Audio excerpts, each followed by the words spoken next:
Henri Michaud, 2 sur 5. La nuit remue. Un beau titre. J'avais fondé un site qui s'appelle remue.net. C'était vers 2000. Il continue toujours. Henri Michaud, ses parents pensaient que l'enfant était fragile, souffreteux. Peut-être qu'il avait un souffle au cœur. Il fallait jamais qu'il monte d'escalier, qu'il reste comme ça au rez-de-chaussée.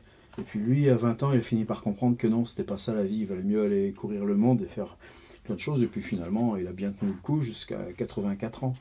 Mais dans son premier livre, comme ça, ce qui est étrange, c'est que les textes qui sont des lanceurs, des amorceurs, on les trouve dans le Pléiade en annexe. Par exemple, ce fameux texte qui est « quelqu'un, quelque part ». Il ne les reprend pas. Et là, on ramasse ce qui constitue comme ça des blocs fiction. Des blocs fiction, vous voyez, qui sont déjà 2 pages, 1 page et demie, une moitié de page, 1 page complète, 2 pages, 1 page. Et ce rythme comme ça, il y en a qui disent encore Michaud, poète. Non, Michaud, c'est notre grand auteur fantastique. Vous savez quoi, pour moi, le malheur de Michaud, c'est quoi? C'est qu'il y a eu 2 personnes avant lui. Lui, il écrit par exemple vers 1935. C'est le moment où Pierre Klossowski traduit pour la première fois des extraits du journal de Kafka. Michaud avance dans sa propre découverte de la potentialité fantastique de la prose à mesure que des traductions lui révèlent qu'un type ailleurs, 20 ans plus tôt, s'est déjà risqué dans ce truc-là et y est allé en funambule, en trapéziste même, je dirais, pour Kafka. Donc il faut trouver son chemin, il faut trouver la radicalité qui permet de passer à travers. Et puis, c'est qu'il a gagné sa vie à un moment comme domestique, homme à écrire, du poète Jules Supervielle, diplomate uruguayen. Très difficile de savoir ce qui tient à l'apport de Michaud dans l'œuvre de Supervielle de ces années-là. Mais une des récompenses de Supervielle à celui qui partage sa vie privée, même en vacances au bord de la mer, on a une magnifique photo de Henri Michaud en maillot de bain à 30 ans. C'est quelque chose. Encore plus maigre que Kafka, le pauvre, mais largement aussi haut. Riton, comme disent ses amis, on l'envoie comme délégué de la Belgique à un congrès de l'Union internationale des écrivains. Grande chose au temps du Front populaire, 20 ans après la Révolution russe. Ça se tient à Buenos Aires. Et lui, les réunions, c'est soporifique, c'est des discours, c'est de la langue de bois.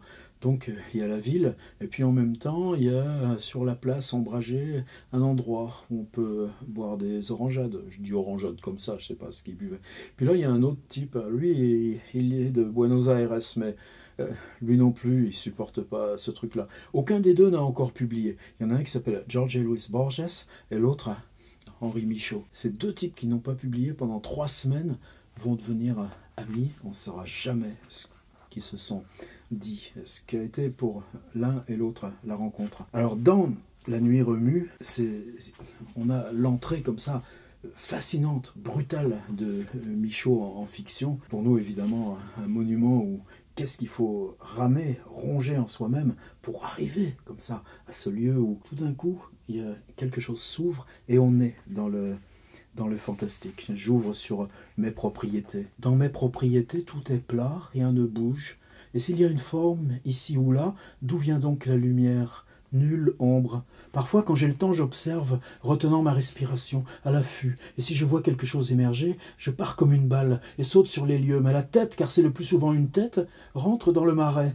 Je puise vivement, c'est de la boue tout à fait ordinaire, ou du sable.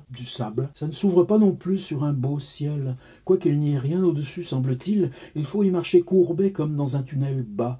Ces propriétés sont mes seules propriétés, et j'y habite depuis mon enfance, et je puis dire que bien peu en possèdent de plus pauvres. Souvent je voulus y disposer de belles avenues. Je ferais un grand parc. Ce n'est pas que j'aime les parcs, mais tout de même, un extrait, une vie de chien. Je laisse un chiffon, je laisse mes occupations. Qu'est-ce que c'est beau. Je cherche un passage qui s'appelle « Le sportif au lit ». Et là, je crois que Michaud règle ses comptes avec son enfance. La maladie que j'ai me condamne à l'immobilité absolue au lit.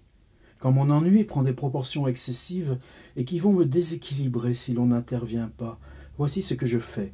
J'écrase mon crâne et l'étale devant moi aussi loin que possible.